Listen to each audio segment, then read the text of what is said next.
Greetings, and welcome to a presentation regarding Patient-Centered Health Home, an overview and preparation tips. My name is Dawn Gensch, and I work for the Great Basin Primary Care Association as a Patient-Centered Health Home Practice Transformation Facilitator.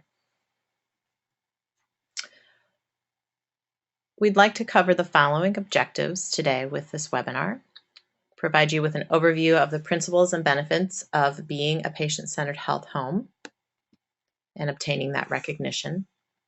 Help you understand the basic elements of the patient-centered medical home standard self-assessment and survey application process that the National Committee for Quality Assurance has you use with their 2011 standards, and also help you identify some next steps that your primary care practice might want to undertake if you are choosing to become recognized as a patient-centered medical home or health home and that transformation journey.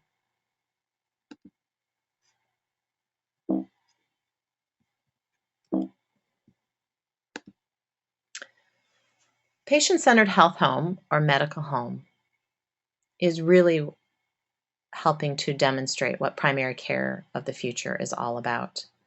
It's really about keeping and placing the patient and family at the center of care. That medical home is to be team-based, coordinated, comprehensive, and accessible.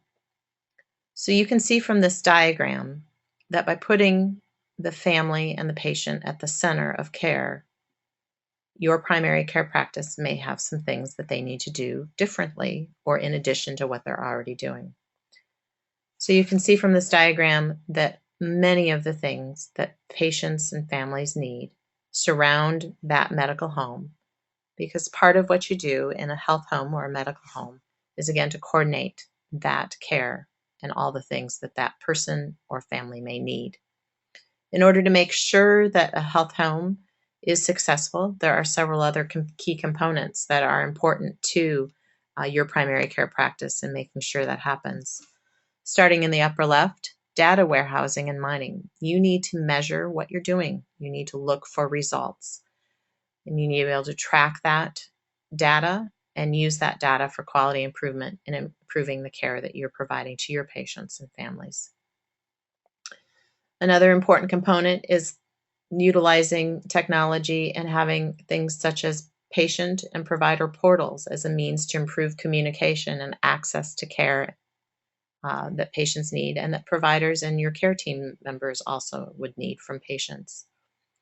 In order to help that, if you go to the lower right-hand corner, you need to have an electronic health record, often known as a medical record too, but a health record is certainly more encompassing because you perhaps are connecting your primary care medical components as well as oral health, integrated behavioral health can happen as well. And sometimes in communities, your electronic health record may be integrated with your hospitals and your emergency rooms, specialists, or other components of the healthcare system. But making sure your electronic health record has the necessary connectivity and interoperability are keys to successful patient-centered health home. And utilizing data registries in the bottom left-hand corner to help you with the care that you're providing, such as managing your patient population that has diabetes and knowing who is needing to come in for an A1C, or have they had a foot screen or a retinal screen during the last 12 months.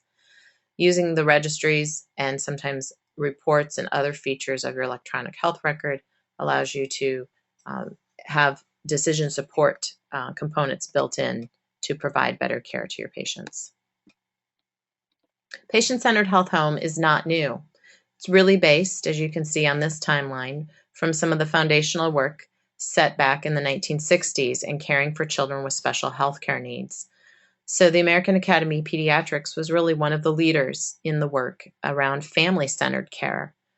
So those standards of care back in 1967 really form some of the foundational or the basis for today's work in patient-centered medical or health home. You can see there are several other things that have happened over the years, over the decades, if you will, since 1967. And some of the more current work occurred with some of the demonstration projects and pilots that the American Academy of Family Practice and Transfer Med started in about 2004. And then Patient-Centered Primary Care Collaborative started in 2006, and they have created some of the foundational work that the National Committee for Quality Assurance and others such as the Joint Commission have also been using. In the last few years, we've had quite a few more activities that have occurred or milestones that bring us to the present day.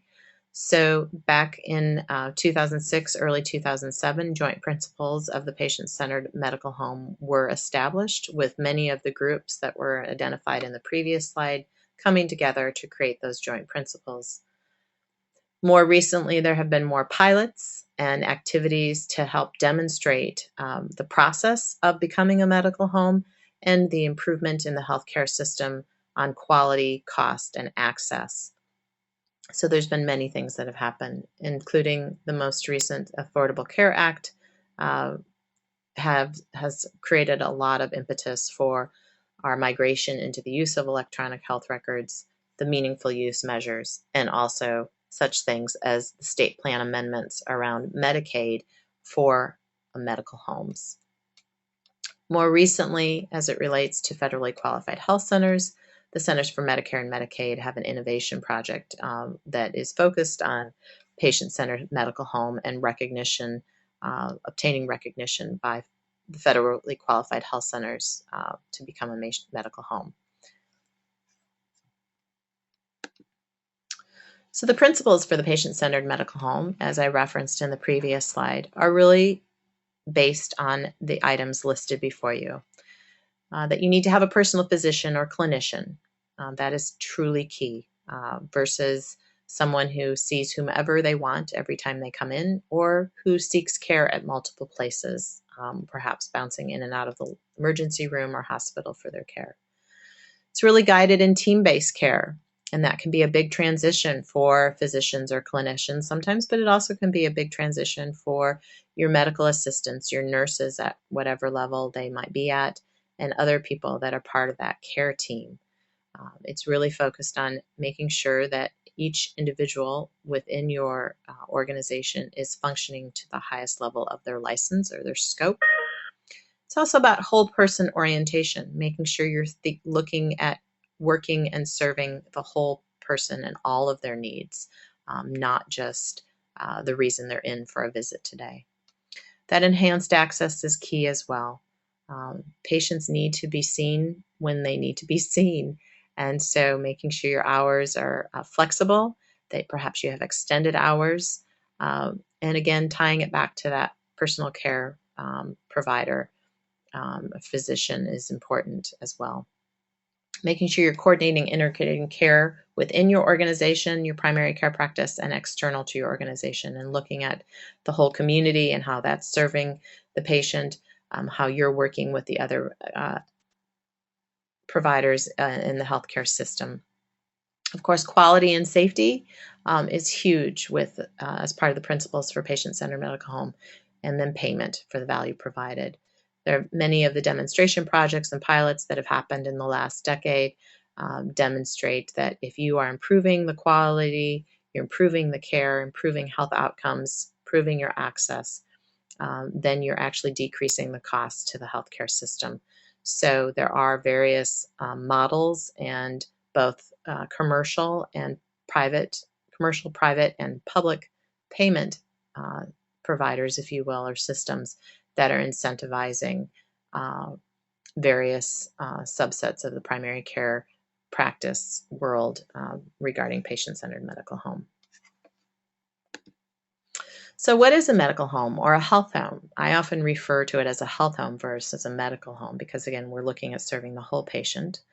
But this is kind of outlines a little bit about what it would look like. It's a healthcare setting, a primary care setting that provides patients with well-organized on-time visits. Again, you want to have that enhanced access, 24/7 telephone access, utilizing technology if that, such as a patient portal, if that's possible, are all parts of enhancing that access for patients and for your providers and care teams. You want to have proactive care management. So again, if at the last visit you referred that patient for additional care, for a lab test, um, or an imaging test, has that happened? And how are you using registries or registry-like features of your electronic health record to help manage and remind patients that they need to come in for a screening, such as their next mammogram or their PAP or colorectal, those kinds of things. By using those care management tools, you can improve the care that you're providing and the health outcomes that you're providing to your patients. Care coordination, again, across settings, not only within your organization, but within the community. So how are you tracking referrals? What's happening to those referrals? Uh, Tracking the tests and lab and imaging results that you have recommended for your patients. And then certainly transitions in and out of the hospital, emergency rooms, uh, perhaps long-term care facilities, rehab facilities, those kinds of things. And then a really important point and component of what a medical home is all about is really engaging that patient. How do you help the patient become empowered to be a part of their care and be proactive and really participate in the decisions? Again, this gets really back to that American Academy of Pediatrics and their work around children with special health care needs and putting the family at the center of care. Connections to community resources, and how can that broader community or broader health neighborhood be a part of improving the care and the health outcomes of your patient population. And you're focusing on health outcomes, as I've referenced several times, using your data, using your information to make sure that both from each individual patient, but your population is improving. And then, of course, health IT, all of the things that make up the technology side of your records, your health records, the communications to and from patients, things like that are together important to improve that care within your primary care practice. So a health home or medical home really does create a change in the paradigm. But at some level, you can kind of think about the Norman Rockwell photo or painting of we have the doctor that's seeing the little boy and he has the stethoscope out. That type of primary care provider was really that medical home for that child, for their family. They were doing it all and creating the optimal situation for that patient, for each person, but really for the whole population. We kind of transitioned away from that Norman Rockwell kind of environment to what the Today column is outlining, that we're treating sickness. It's episodic, it's fragmented, it's really specialty driven, it's fee for service, it's payment for volume, and everyone is in it for themselves. When you think about what the joint principles, what the foundational research and evidence demonstrates with a patient-centered health or medical home, it really gets back to looking at caring for the entire population and how to support their needs. It's about collaborative care, and it's driven by primary care, not specialty care. Utilizing electronic health records and certainly evidence-based medicine as the key, and keeping current with that research and evidence-based is important. That you're paying for value, improving those health outcomes, and that in some instances there would be some joint contracting. So transformation really does address these components outlined in this diagram, that there is delivery reform, that there's going to be benefit redesign, payment reform, but to make that happen, you certainly need the public engaged or engagement. So how do we know it's a patient-centered medical home? Well, there are several national recognition programs, the National Committee for Quality Assurance, which first came out with their standards in 2008, and now they have 2011 standards. You can see several other examples of different recognition programs. All have similarities, all have different processes, different timeframes, different expenses, and many are being accepted by various payer sources for purposes of demonstrating recognition, including the federal government. There are health plans that have their own recognition kinds of programs, and then there are even some states that have developed their own too. So specifically, the rest of this presentation is going to focus on the National Committee for Quality Assurance and their 2011 standards and guidelines for patient-centered medical home recognition. And this little diagram really focuses on what are those standards.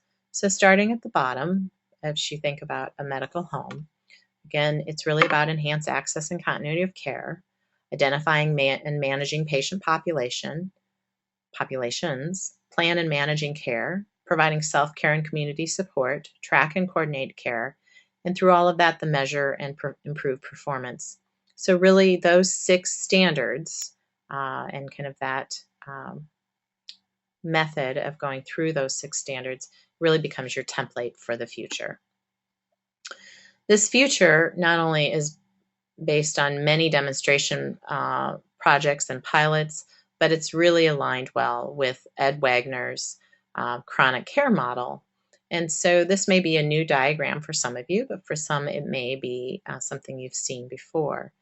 So it really gets at how, if you look at the inner circle of the health system and healthcare organizations, how those organizations are addressing self-management support, decision support, the delivery system design, clinical information systems, and how they do that with one another across communities, across geographical areas, but how they do that within the community and how the community complements that health system with additional resources and things such as policies for that interaction to occur. Again, thinking about how by having an organized healthcare organization and delivery system within the community, we can provide better care. So if you take those circles at the top and you go down, it allows us to think about how, if we are communicating and working together, we're going to have better productive interactions. So you will that will hopefully result in having your informed, activated patients, or the general population, if you will. It'll also help create prepared, proactive, and practice teams. Again, teams of people that work together both within a primary care practice and within the larger medical neighborhood. So with these components working together and having productive interactions, the intent is to have functional and clinical outcomes that are improved. And certainly over the last 10 to 15 years of research by Dr. Ed Wagner regarding the chronic care model, this adaptation to the medical home works very well. So the whole notion of becoming patient-centered medical home is really, how do you look at this from a perspective of being a journey? It's a journey of continuous quality improvement.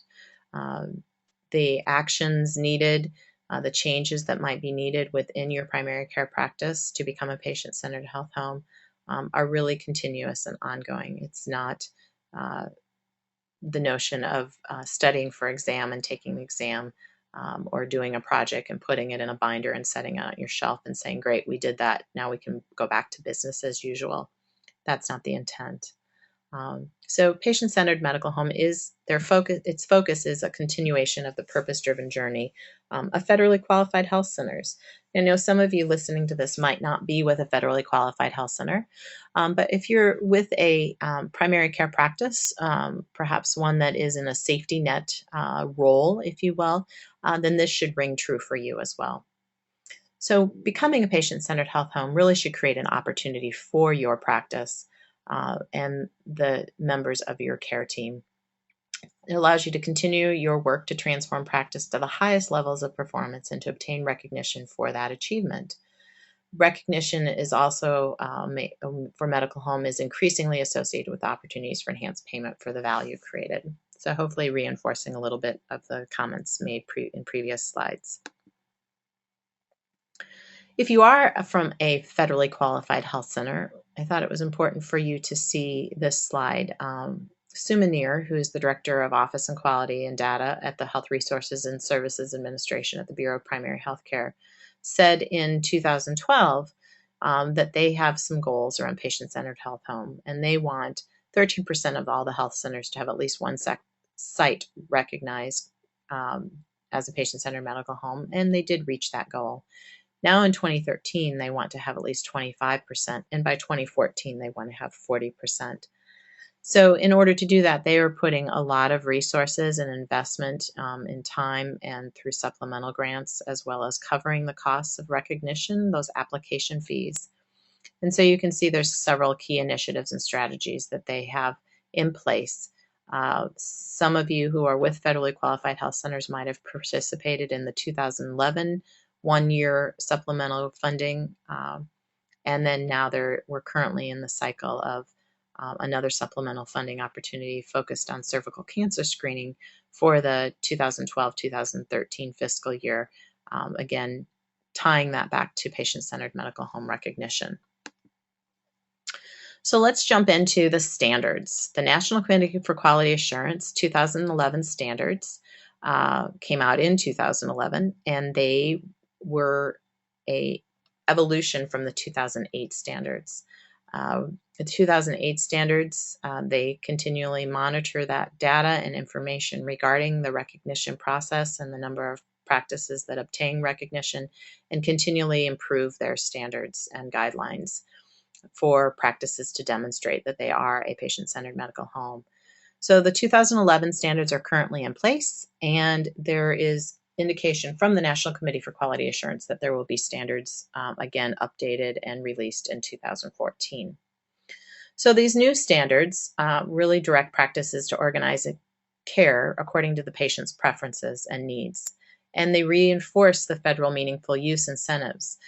If you have an electronic health record or medical record, perhaps you are aware of the Centers for Medicare and Medicaid incentive program around demonstrating attesting first that you have an electronic health record, and then demonstrating that through reporting capabilities on core meaningful use measures and alternative measures regarding how you're utilizing your electronic health record. So those meaningful use measures are, for stage one, are tied into the patient-centered medical home 2011 standards from the National Committee for Quality Assurance. The standards specifically under the National Committee for Quality Assurance, the 6 standards are listed here before you, and we had the diagram earlier that showed you those standards as well. And again, these principles are based on the joint principles that I referenced previously, and they then comprise of 6 standards. Those 6 standards are further then defined through 28 elements. 6 of those 28 elements are known as must-pass elements, or MPE.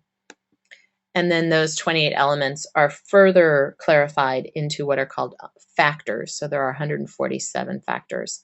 So there's a scoring rubric, if you will, for these standards, elements, and factors. And so with the 6 must-pass elements, you must pass those elements by obtaining 50% or more of the points for the factors within those must-pass elements. If you do not score at 50% or higher, then you cannot become recognized at any level. So those 6 must-pass elements are truly key with that. There's also the critical factors that are referenced there down at the last bar, if you will, and they reflect very specific capabilities, and again are an area for you to focus in on if you choose or are in the process of this journey to become recognized. The standards and their intent here from the National Committee Quality Assurance are are outlined a little bit more here. Again, lining back to what we've been talking about. So the access and continuity during and after office hours, how are patients able to obtain access to their information, access to appointments, and increased care. Identifying and managing patient populations, again, using the registries, your report functionality, other health IT tools, if you will, to improve the care of your population of patients, not just each person individually. Planning and managing care using those evidence-based guidelines are key. So whether that's the U.S. Preventive Service Task Force or the American Diabetes Association's most current guidelines on providing care to diabetic patients with diabetes, what do you use? Can you show us that you're using that to improve the care for your populations? That self-care is the fourth standard. So supporting patients and family in that care, and how do you how does that interface with community resources and tools? Tracking and coordinating that care, such as tests, lab imaging results, referrals, transitions of care. So it's one thing to make that referral, order a lab or a test, but then taking that information and making sure you're utilizing it to provide the best care to your patients is important. And then within all of this is the performance measurement and quality improvement. So across the board, what are you measuring? What are you doing with that? And how can you demonstrate that you're improving the health outcomes for your patients? This gives you a glimpse of the scoring structure that the National Committee for Quality Assurance has. You can see the standards are in blue, and then the elements that are the must-pass elements that I've been referring to are bolded. You can see then that each standard has a certain scoring mechanism.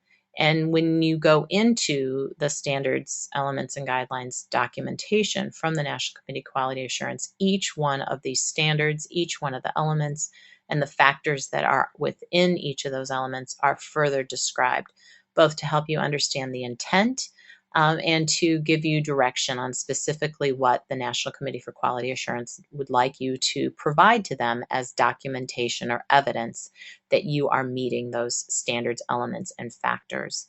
So each one of these elements, when you open that information up and review that, you will see how many factors there are, and there will be specific scoring information. So you know how many points are possible, but how that breaks down based on the factors. Again, going to the must-pass elements, just looking at standard 1A, access during office hours, you would have to get 2 of those 4 points in order to obtain that minimum level of scoring of 50% and thus pass that must-pass element. So the structures of each standard and element and factor. I already mentioned the must-pass elements and the critical factors, as well as meaningful use and documentation. So we will go into each one of these standards very briefly and then provide a little bit more information in relation to critical factors, meaningful use, and documentation. So the must-pass elements, again, are outlined here. So of a total of 100 points possible in the scoring mechanism for the National Committee for Quality Assurance, those must-pass elements account for 29 of those points, or if you obtain them at 50%, then it's 14.5. The definitions of each of those terms that we've been using, factors, critical factors, explanation, examples, documentation, are given here. Again, going into the standards and guidelines document from NCQA, every single standard, factor, and element has this level of detail clearly outlined for the applicable component that you're looking at. Scoring, I've referenced the must pass, so that's a total of 29 possible, but 14.5 at a minimum level. You can see that if you have fewer than 34 points in total, then you will not get recognized. If you have 35 to 59 points in total and you have all 6 of the 6 must-pass elements at 50% or greater, then you would get a level 1 recognition. You can see level 2, and then level 3 is that 85 points or greater. Again, level 1, level 2, and level 3 all require that you meet the must-pass elements at 50% or greater in order to pass. Sometimes the state Medicaid programs through the state plan amendments for Medicaid are tying their performance incentive payment back to the level you're obtaining. There are some commercial payment providers as well that are doing the same. The critical factors, wanted to show you these specifically, just a list. You can see that Standard 1 has 3 critical factors, one of which is a must-pass element. So sometimes the National Committee for Quality Assurance refers to a critical factor that's also a must-pass element as a critical factor. Then there are 3 of the elements that come out of Standard 3 that have critical factors, 1 factor from Standard 4 and 2 from Standard 5. So those comprise the critical factors within the 2011 NCQA Patient-Centered Medical Home Standards. This gives you a glimpse of what you will see when you go into what's called an interactive survey system. And also this is reflective of what you see when you look at the standards and guidelines documentation. So you can see at the very top, they say for Standard 1, enhance access and continuity, there's a total of 20 points for this entire standard. Now, specifically in element C, which is the focus of this slide, you can see they're giving you the name, they're telling you there's only 2 points, so there are 6 factors here. So essentially, they're weighted to be about 33% of the total points each, if you will, or per point. So the first 3, 33% out of a total of the 2 points, if you will. So if you meet 2 of the factors in 1C on electronic access, then you're going to get 1 out of 2 points possible. You can also see specifically an example of for factor 4, two-way communication between patients and families in the practice, that their description of that is that the practice has a secure interactive electronic system such as a website or patient portal, allowing two-day communication between patients, families, and the practice. And that to document that, you would have to have a screenshot of that secure two-way communication system demonstrating its implementation in the practice. This gives you additional definitions to the standard structure from what we've talked about previously. I've mentioned meaningful use and the alignment back to the patient-centered medical home standards. So you can see here how the electronic prescribing ties back in several other examples of how elements and factors within the 2011 standards tie back to the meaningful use measures. So let's get into our standards. And first one is enhance access and continuity. Again, the intent of this standard is that patients have access to routine urgent care and clinical advice during and after hours that are culturally and linguistically appropriate, that there is an electronic access capability, that clinicians are selected by the patients, so that gets into the whole notion of empanelment, and that there's team-based care and that those team members are trained. So this showing you ties back to meaningful use criteria about access to health information, clinical summary of the visit, and copy of health information. Specifically within Standard 1, wanted to just show you each of the elements. So 1A is access during office hours, which is a must-pass element. 1B is after hours access. 1C is electronic access. 1D is continuity. 1E is medical home responsibilities. 1F is culturally and linguistically appropriate services. And 1G focuses on the practice team. So again, if you would look at each one of these elements, you would see the factors that make up that element and more information about an explanation as well as the documentation required, and then the point values. Standard 2, again, is regarding identifying and managing patient populations. You can see the intent here is that you have electronic systems that have searchable fields for demographic and clinical data. The patients receive documented comprehensive health assessment, and that your electronic systems are used to identify patients who need services. Standard 2 has 4 elements, and those 4 elements are outlined here. regarding patient information, clinical data, comprehensive health assessment, and using data for population management, which 2D is a must pass, as you can see. This just gives you, again, a view of what it would look like in the interactive survey system, where you would enter in your responses to each one of the factors and then upload documentation that is supporting your response as the evidence.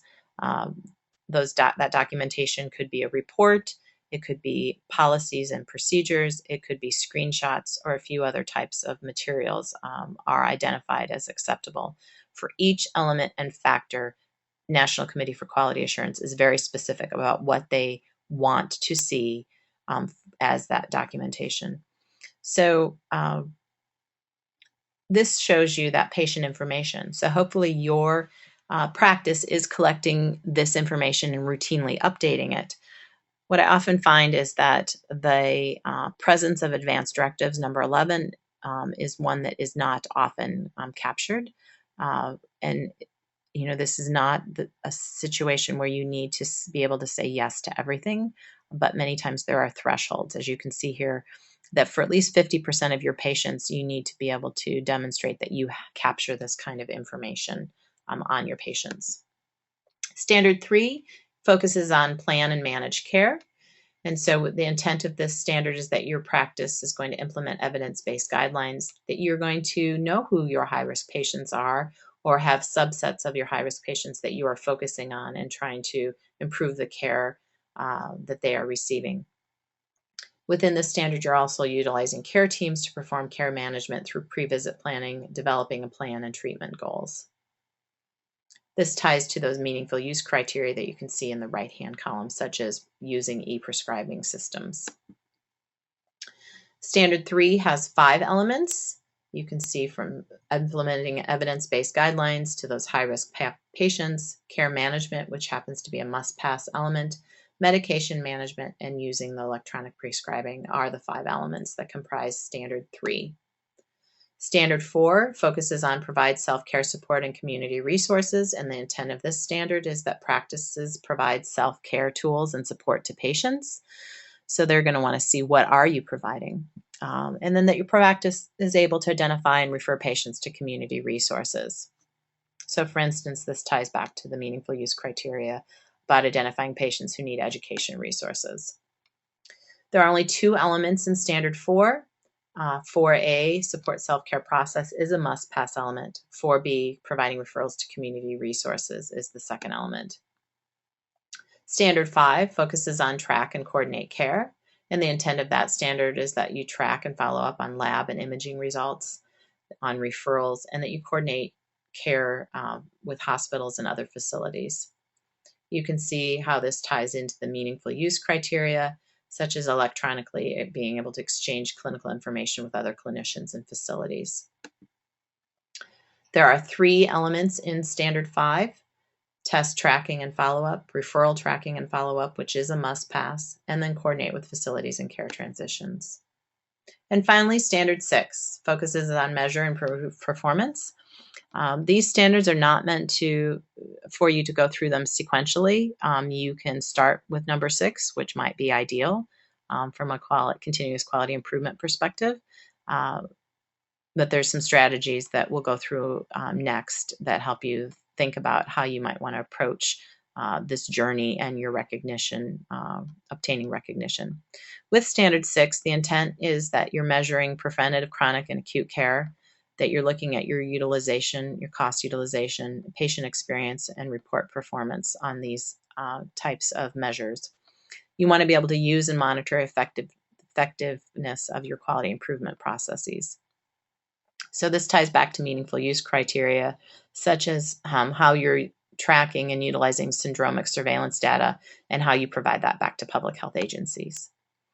Standard 6 has 7 elements. You can see them here, starting with measure performance to measure patient family experience, implementing continuous quality improvement, which is the must-pass element, and then demonstrate continuous quality improvement, report your performance, report data externally, and how you use certified electronic health record, certified health record technology. 6B just gives you an example here of what 6B is all about. I think it's important to recognize that, again, putting the patient and family at the center of their care and experience. So making sure that you are doing such things as conducting a survey to get information from patients regarding access, communication, coordination, whole person care. Lots of other strategies could be utilized, but specifically having a survey that collects this type of data is important to do and to report back to the National Committee for Quality Assurance. So within all of this, there are some strategies that NCQA recognizes and shares with practices regarding your documentation. So this gives you an example of a policy regarding enhanced access and continuity. It's for standard 1. And you can see that they're suggesting that you should have a header with your clinic's name and the standard that this is specifically referring to. I've often seen it if it is more specific to an element or more than one element or more than one factors, that you would put it up at the top as well. Then you can see this clinic goes into detail about how they are enhancing access and continuity. And so it's specifically relating back to, again, the standards and elements and factors that it's reporting on or providing evidence to. And then you would want to demonstrate in this example what that narrative is. You want to tell them, don't let them assume things. So give them the information that they're asking for, use their language. And so with this one, this is showing you a report there at the bottom that tells you about the race and ethnicity of their patients. They have done a 12-month period, I believe, for this this specific element and factors. You could do a 3-month report as well. But you can see it's then summarizing their ethnicity and race data for their population that they are serving. Then at the bottom, it's again indicating which standard element and the page number of the total pages. There are limitations on how many documents you can link to specific elements. 3 is that number. So what often is done is that documents, screenshots, reports, policies, and procedures are often merged into one PDF file. So then your PDF file may be 20 pages, it may be 200 pages. So, that you have to pull that information together and make sure you're consistently labeling or documenting your information in the same way. So with all of that said, recognition and transformation, it's really only the beginning of a journey for continuous improvement and culture transformation, as I said at the very beginning of our time today. And with that, there are several tools that NCQA has provided within their survey application process, and one of them is referred to as the Record Review Workbook, or RRWB. Once you have access to the interactive survey system, which is where you provide your survey information and documentation, there are 2 things that you can download from them. And so first one is a supplemental worksheet that you can open up, and that's what the little green box is pointing to. So for 3C, 3D, and 4A, you put your information regarding 48 unique patients in response to those factors. And the supplemental worksheet has instructions on how you select those 48 patients. And if you choose not to use the Record Review Workbook, they're fine with you providing reports on your entire population for the last 12 months. But what seems to be an easier strategy is doing kind of that chart audit, if you will, on 48 unique patients and putting that information into the workbook. This just shows you what 3C, what several of those factors around care management are. So you would be previously providing the information about what are your 3 important conditions that you're focusing on, such as diabetes, hypertension, and smoking as an unhealthy behavior. And so those patients, which would be 36 in that case, or if you are reporting on a high-risk patient population that you've pre-identified, then that would allow you to have 12 of each of those important condition categories, if you will. You would be going through those patients' records individually and then indicating yes or no or an appropriate response based on the drop-down boxes in each of these columns.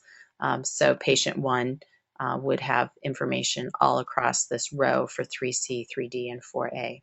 And then what the system does is it tabulates your information at the bottom of each column. So then you know, based on those 48 patients, where you stand as far as if you're meeting that particular factor at the required percentage level of performance. So if we had the opportunity to interact with one another during this webinar, I would have been stopping on multiple occasions to make sure that things are making sense to you. Hopefully, as a practice, you're listening to this webinar today to get a little bit more information about patient-centered medical home and the National Committee for Quality Assurance. So I'm not sure which standard might be of the greatest interest to you, where your clinic might start, and what quality improvement goal you think you would start with or would align well with the work you're already doing. So I'd be anxious to hear from you about those kinds of things. Specifically, now that you have some level of familiarity with the standards and guidelines, I wanted to show you just a brief glimpse at what the self-assessment tool is all about. It is highly recommended that as a place to start is to obtain a baseline. So there is an Excel sheet that is accessible on the Great Basin Primary Care Association's website under the Patient-Centered Medical Home Program tab that allows you to use this Excel spreadsheet. And it is recommended that you have a team within your clinic that responds to this self-assessment either individually or collectively as a group. And you score yourself on this information, and it's also then a tool for you to indicate, do you have the documentation that they're asking for related back to those specific elements and factors, or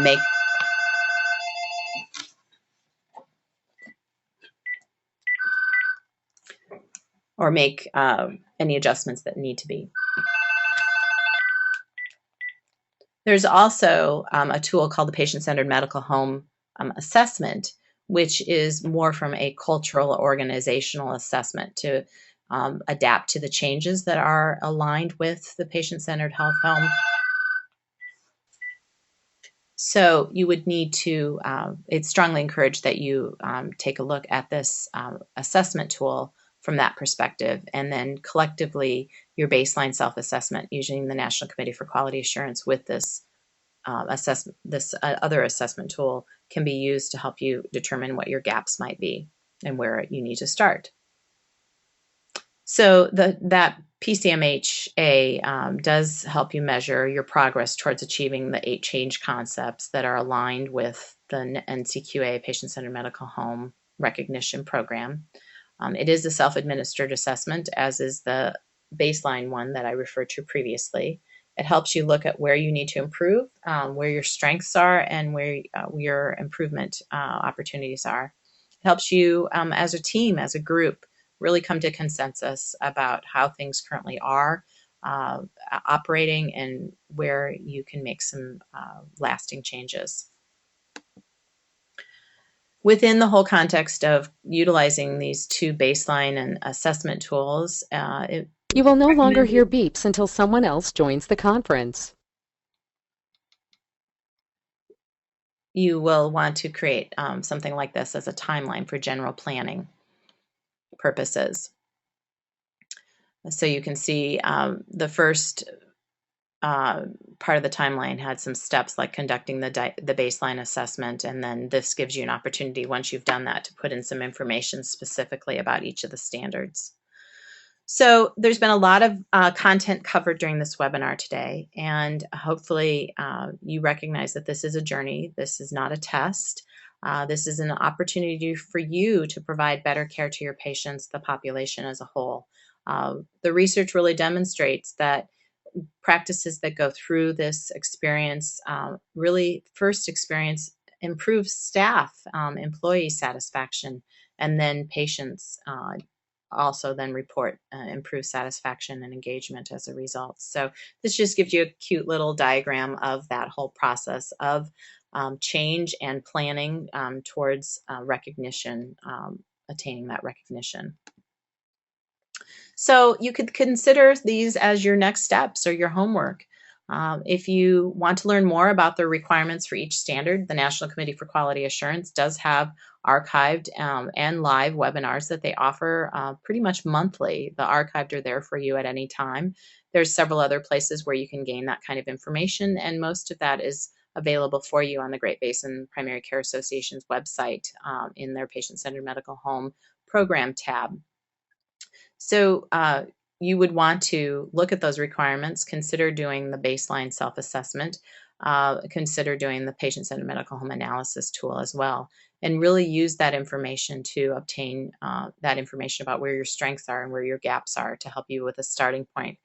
It's strongly encouraged that you look at those must-pass elements, again, because if you don't pass those at 50% or greater, then it doesn't matter how many other points you have. So that's really strongly encouraged that you look at those must-pass elements to help you with your timeline and your work plan. So in order to get to that point, you really need to have a team. So you need a lead team within your clinical practice to do this work. You need to make sure you're ready. Maybe you have internal or external motivators that are helping you get ready, or maybe you recognize that this is just the right thing to do and that the evidence is strong and your practice is ready to move forward on this journey.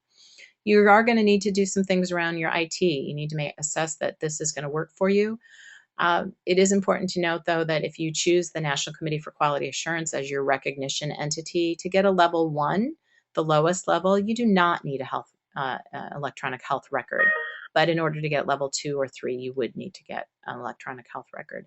Having a patient population registry that helps you manage your patients with various chronic conditions or diseases is certainly a tool that complements all of the work for self-management and care within the standards. It's not a requirement, but certainly helps you improve the care you're providing. Make sure you know your deadlines, both internal and external. Perhaps there are some public or private payers, insurance providers that are creating some deadlines. Maybe there are some other funding opportunities out there that create some of the deadlines for you.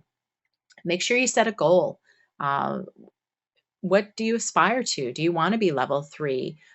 Do you want this recognition to demonstrate internally and externally to your patients and the community as a whole that you are taking the time to improve your practice and improve the care that you're providing, and you're demonstrating that through this recognition process? So if you decide to go forward with all this, then the next step would be, if you're going to use the National Committee for Quality Assurance, to order that interactive survey system application and that's online for you to use. NCQA offers training about that specifically as well. And then if you have 3 or more clinic sites, you have an option to do a multi-site survey option versus single sites. So that would be some decisions that you'd need to make. You'd want to complete your survey. You'd want to prepare and submit that with all the documentation, and then you would hopefully receive that recognition decision from NCQA. Know that the question is often asked, how long does this take? Without knowing you and knowing your clinic or your organization as a whole, it's really hard to answer that question. If you are an organization that has an electronic health record that you measure and improve upon, that information, continuous quality improvement is part of your culture. You have care teams, your patients are impaneled, and you track your referrals and lab and imaging results, those kinds of things, then most likely you're at a 3 to 6 month time frame. If many of the things I've just mentioned are not in place, then you're looking at 12 months or greater. So I would welcome the opportunity to spend more time with you and your clinic. On behalf of the Great Basin Primary Care Association, coaching and technical assistance is being made available. So within that, with the next steps, the homework, things that are recommended for you to do, such as starting with a team, you would want to have an action plan. So this just kind of reframes some of the things we've been talking about. Once you have your baseline, you have a team, you've assessed your IT, those kinds of things, you would want to, again, have that action plan and timeline. And these are some of the things that you might want to consider in that action plan. So last but not least, I want to refer you to the Great Basin Primary Care Association website, where this presentation will be linked, where there are other training and technical assistance opportunities from people who are out there as experts doing the research in this area. The standards and guidelines specifically from NCQA, lots of websites with tools, uh, the change concepts that I referenced. So just a whole host of things that are on the Great Basin website at gbpca.org under the program section for patient-centered medical home. So I hope you found this helpful. It was a fairly quick and high-level overview of the reasons why patient-centered medical home recognition might be a choice for your primary care practice, and giving you some more information specifically about the standards, elements, and factors that comprise the 2011 standards from the National Committee for Quality Assurance for patient-centered medical home recognition. Hopefully giving you some strategies for how you might want to approach this for preparation and going through this journey. If you would like more information, you are welcome to give me a call or email me at Great Basin Primary Care Association. It's been a pleasure to share this information with you today. Hope you find it helpful and welcome your feedback and questions at a later point in time. Thank you so much.